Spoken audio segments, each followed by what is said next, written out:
To the night and those who embrace its mysteries, Darkly Told presents this tale.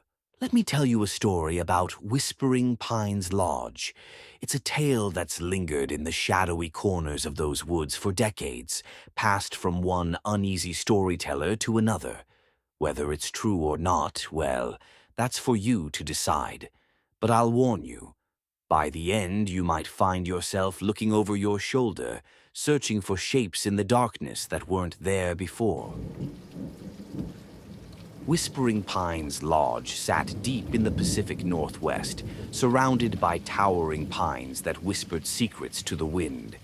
The trees were impossibly tall, their branches interlocking to form a dense canopy that swallowed the sky whole, leaving only occasional shafts of light to pierce the eternal twilight below. Beneath them, the ground was spongy with moss and littered with pine needles, muffling every footstep until you couldn't tell if the sound you heard was your own movement or something else entirely. It was the kind of place where the air seemed heavier, laden with the faint, earthy smell of damp wood and decaying leaves, and underneath it all, something older and more primitive. A scent that spoke of secrets buried deep beneath the forest floor. Even in the brightest daylight, it felt as if you were being watched by countless unseen eyes. The lodge itself was an impressive place, sprawling and grand, but there was a weight to it that pressed down on your shoulders the moment you stepped through its doors. A heaviness that settled over anyone who dared stay there, like an invisible cloak that grew heavier with each passing hour. Its dark wooden walls were streaked with age and moss, the timber weathered to a deep mahogany that seemed to absorb both light and sound.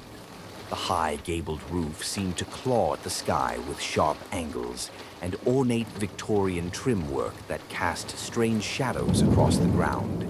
People said the lodge was alive, that it had a way of getting under your skin and into your thoughts, whispering things you'd rather not hear in the depths of night. It said that no one ever truly left the lodge, not completely anyway. Part of them always remained behind, caught in the web of memories and mysteries that clung to every corner like cobwebs. The story I'm about to tell you begins with a group of old friends who decided to reunite for a weekend at Whispering Pines. They hadn't seen each other in years, their lives having diverged after college in the way that lives often do. Careers, relationships, and geography pulling them in different directions until their once tight bond had stretched thin, like a thread about to snap. This was meant to be a time to reconnect, to rekindle friendships that had grown distant over time, to remember who they had been before the world had shaped them into different people. Heather, the one who planned the trip, had found the lodge online, scrolling through rental listings late one night when nostalgia and a glass of wine had made her brave.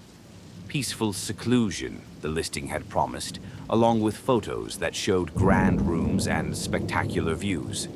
But sometimes, isolation is the last thing you want, and peace can be the deadliest lie of all.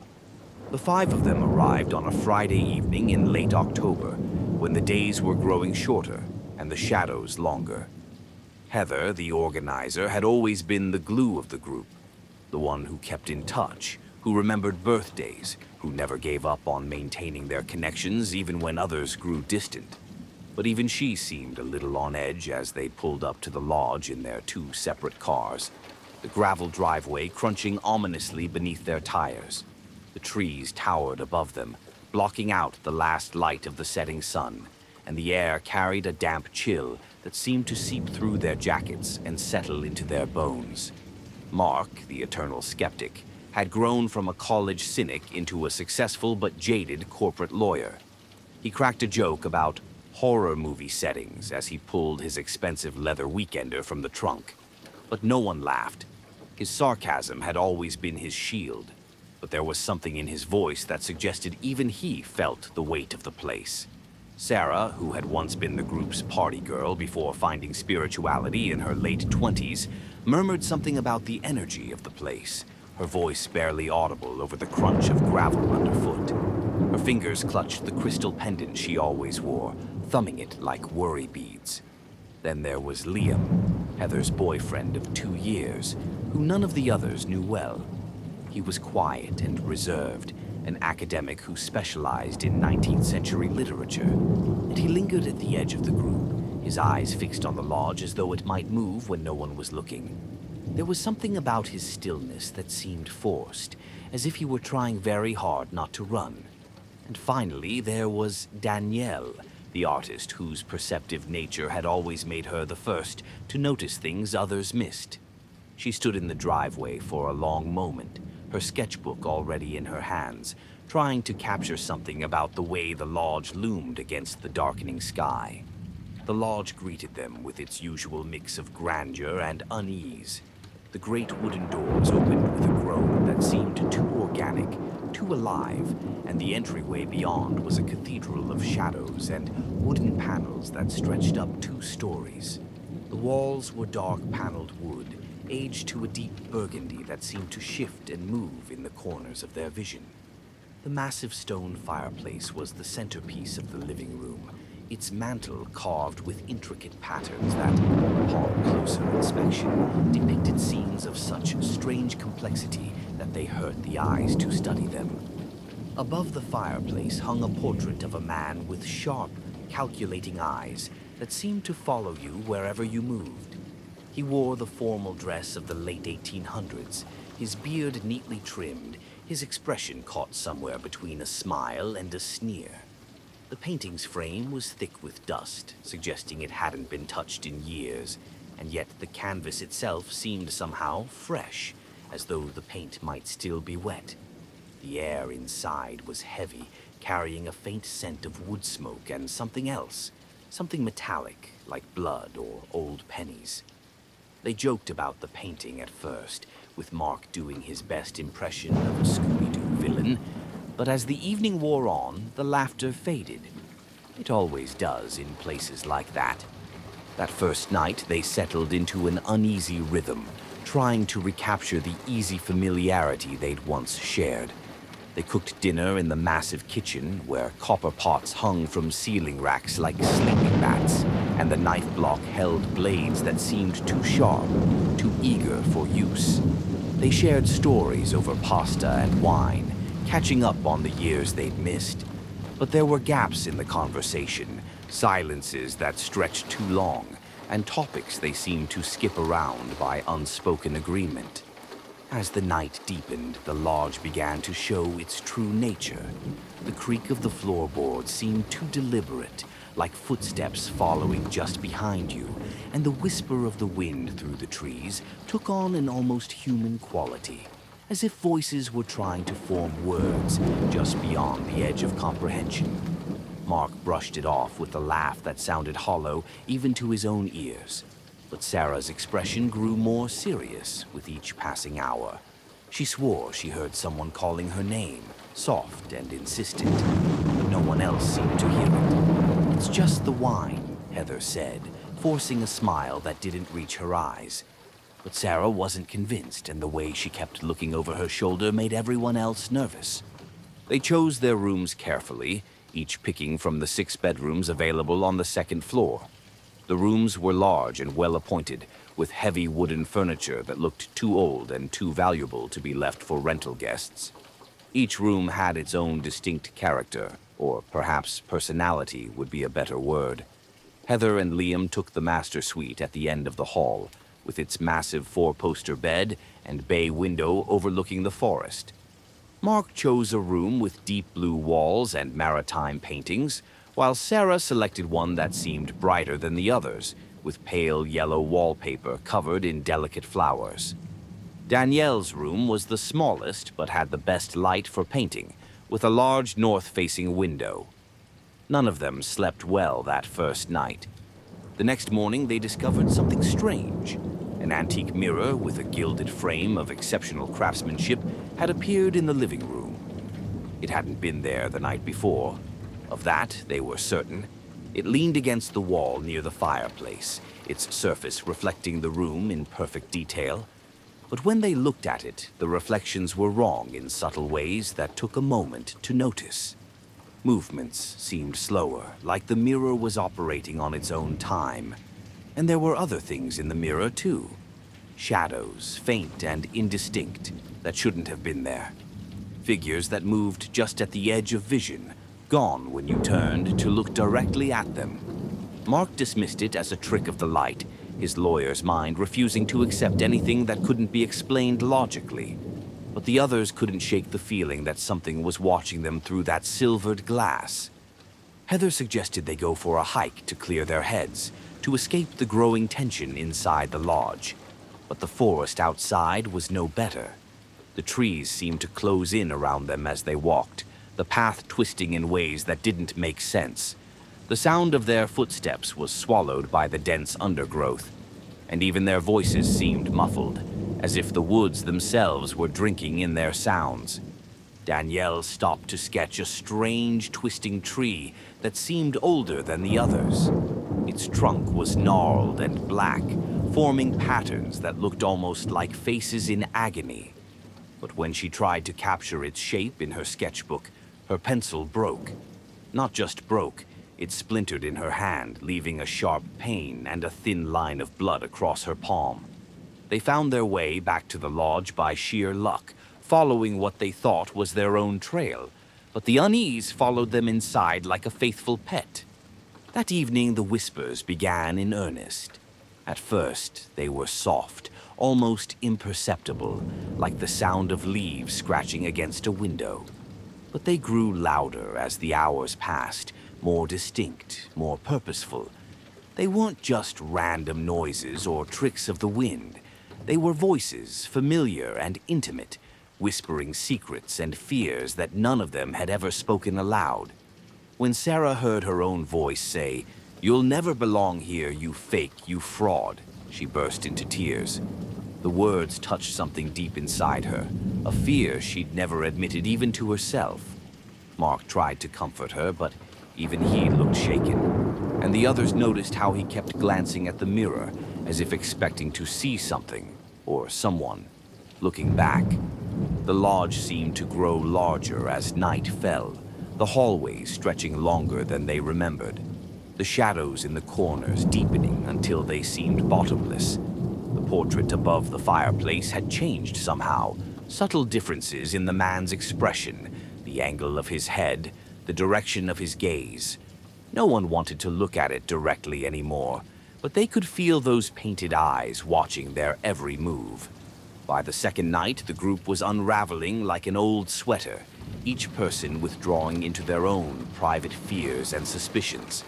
Liam had grown increasingly distant, spending hours staring into the mirror as though searching for something, or someone, in its depths. His academic's curiosity had turned into something darker, more obsessive. Heather was frantic, trying to hold the group together even as she felt her own grip on reality starting to slip. Mark's sarcasm had turned bitter and biting, his jokes carrying an edge of desperation that no one called him out on. Sarah, meanwhile, seemed almost entranced. She spoke of the lodge as if it were alive, as if it had intentions, purposes that went beyond mere shelter. "It's testing us," she said during dinner, her voice distant and dreamy. "It's feeding on us, on our fears, our regrets, our secret shames." The turning point came on the third day. Liam was gone. His side of the bed was cold when Heather woke, and his shoes were still by the door. His belongings were still in his room, arranged with his usual precise care, but he was nowhere to be found. Heather was hysterical, accusing the others of some cruel prank, but the fear in their eyes told her they knew as little as she did. They searched the lodge from top to bottom, calling his name until their voices grew hoarse. But Liam had vanished without a trace, as if the lodge had simply swallowed him whole. In their increasingly desperate search, they found the basement. It wasn't marked on the floor plan Heather had received, and the door to it had been hidden behind an old cabinet that seemed to move on its own, scraping across the floor with a sound like screaming. The stairs were steep and narrow, the wood worn smooth by countless feet over countless years. The air grew colder with each step down, until their breath fogged in front of them like guilty secrets trying to escape. The basement was cluttered with forgotten furniture and old crates, their contents hidden beneath layers of dust and cobwebs. But in the center of the room, spotlit by a single bare bulb that swung gently, though there was no breeze, was a typewriter. It was ancient and rusted, its keys stained with something dark that might have been ink, or might have been something else entirely. A single sheet of paper sat in the carriage, yellowed with age, but the text upon it stark and fresh. The paper bore a story, their story. Every detail from their arrival to their search for Liam was written out in perfect detail, as if someone or something had been watching their every move, recording their every thought and fear. And at the bottom, an unfinished sentence that made their blood run cold. One of them must stay, must feed the hunger that lives in these walls, must become part of the story that never ends. Heather screamed, a sound of pure terror that seemed to shake the very foundations of the lodge, and the lights went out. In the darkness, the whispers grew deafening, a cacophony of voices that seemed to come from everywhere and nowhere at once. They spoke of ancient hungers and eternal appetites, of stories that needed feeding and traditions that must be maintained. Someone cried out in pain or fear. Someone ran for the stairs. Footsteps thundered overhead, and somewhere a door slammed with such force that dust rained down from the ceiling. When the lights flickered back on, Sarah was standing by the typewriter, her hands trembling as they hovered over the keys. Her eyes were wide and glassy, and her crystal pendant swung wildly, though she stood perfectly still. "It's the lodge," she said, her voice carrying an authority that none of them had ever heard before. "It writes us into its story. It needs us to feed it, to keep it alive. And it doesn't let everyone leave. It can't. It would die without its sacrifices."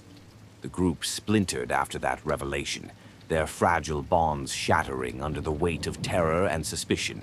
Some fled the basement, while others stayed, desperately searching for answers among the dust and shadows.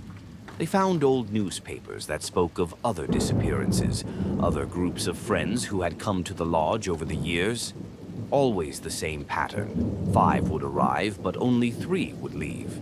The lodge had its own mathematics, its own cruel arithmetic of loss. When morning finally came, only Heather, Mark, and Danielle emerged from the lodge. Liam was gone, and Sarah had made her choice, they said later, though none of them could quite remember what that choice had been. The lodge itself had changed overnight, its grand rooms now dusty and abandoned, its windows boarded up, its front door locked tight. It was as if it had never been lived in at all, as if their weekend had been nothing but a shared nightmare. The survivors left without looking back, but they carried the lodge with them in ways they couldn't explain. Heather found herself writing stories late at night, stories she didn't remember in the morning. Mark's legal briefs began to include phrases in languages that didn't exist, and Danielle's paintings, well, she burned them all after the 3rd gallery owner fainted during a private showing. But the story didn't end there. It never really ends. They say the lodge still stands, hidden deep in the woods where the trees whisper secrets to the wind. It waits, patient as only ancient things can be, for its next guests. The listing appears on random rental sites, always with different photos, always with that same promise of peaceful seclusion. And if you're ever in the Pacific Northwest and you hear whispers in the trees, turn back. Because if you find Whispering Pines Lodge, you might never leave. Not all of you, anyway. And the part that does leave might not be the part you want to keep. Some say that on quiet nights, if you listen carefully, you can. And so it remains darkly told.